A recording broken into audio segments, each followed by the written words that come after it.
अवधूत चिंतन श्री गुरुदेव दत्त श्री स्वामी समर्थ. शुभ सकाळ मैत्रिणींनो. आपण बनवणार आहोत आज खमंग ढोकळा.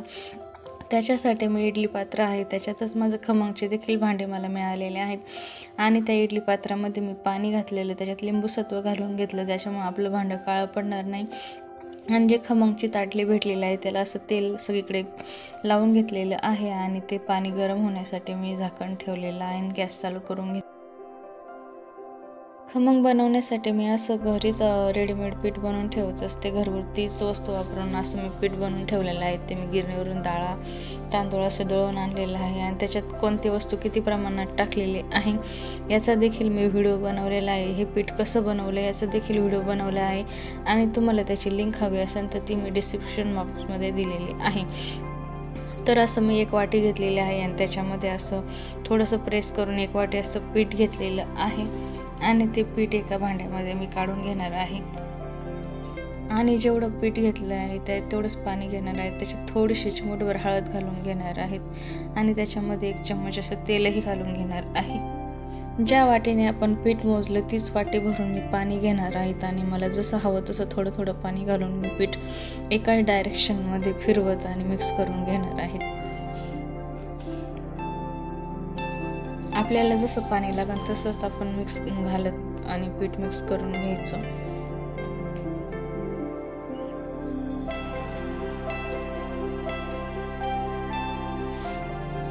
हळद पूर्णपणे ऑप्शनल आहे. आपल्याकडून जर हळद जास्त झाली तर आपल्या खमंगचा कलर हा अगदी लालसर येतो, त्याच्यामुळे आपण हळद ही नाही घातली तरी चालते. आणि माझं तुम्ही बघू शकता पूर्ण एक वाटीतून असं थोडंसं पाणी उरलेलं आहे आणि एवढं पाणी माझ्या ते खमंगसाठी पुरेसं आहे.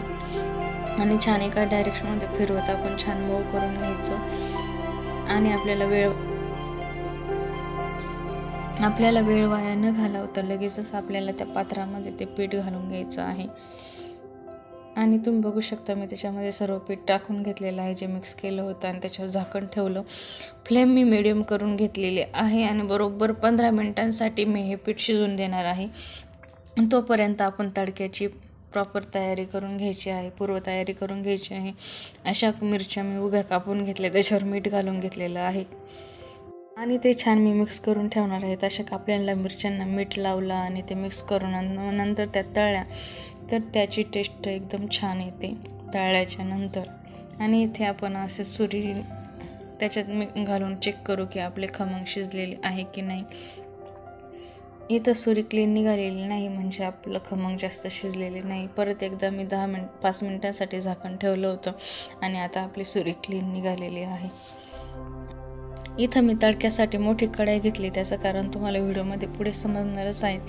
मी कढाईमध्ये तेल घालून ह्या मिरच्या छान अशा तळून घेतलेल्या आहे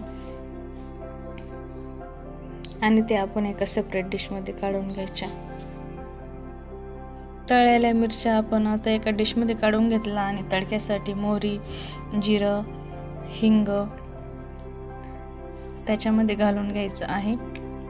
त्याच्यानंतर कढीपत्ता आणि चिरलेली कोथिंबीर त्याच्यात घालून मिक्स करायची. आणि येथे जे खमंग शिजलेले आहेत त्याचे छान असे तुकडे करून घ्यायचे.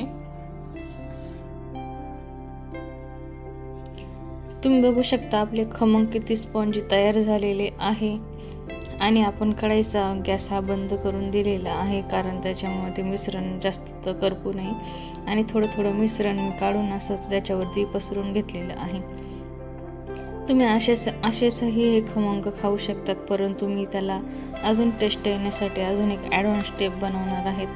कढईमधला सर्व तडका मी त्या खमंगवरती घालून असं छान अगदी पसरून घेणार आहेत.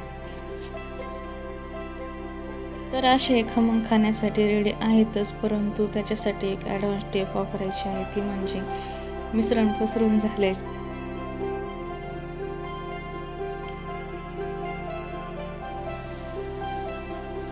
सगळीकडे छान असं ते मिश्रण आपण लावून घेतलेलं आहे. आणि आता आपण हे सर्व खमंग असे मिक्स करून घ्यायचे. आणि आपण ज्या कढईमध्ये तडका दिलेला होता ते खमंग सर्व खमंग त्या कढईत घालून घेतल्याच्या नंतर छान मिक्स करायचं आहे आणि गॅस हा खालून बंदच ठेवायचा आहे. अशा प्रकारे मिक्स केल्याच्या नंतर आपण जो तडका लावलेला आहे तो त्या खमंगला सर्व बाजूनी लागतो आणि आपल्या खमंगची चव छान येते. तर व्हिडिओ आवडला असेल तर लाईक करा, शेअर करा आणि आपल्या चॅनलला सबस्क्राईब करा. व्हिडिओ पूर्ण पाहिल्याबद्दल धन्यवाद.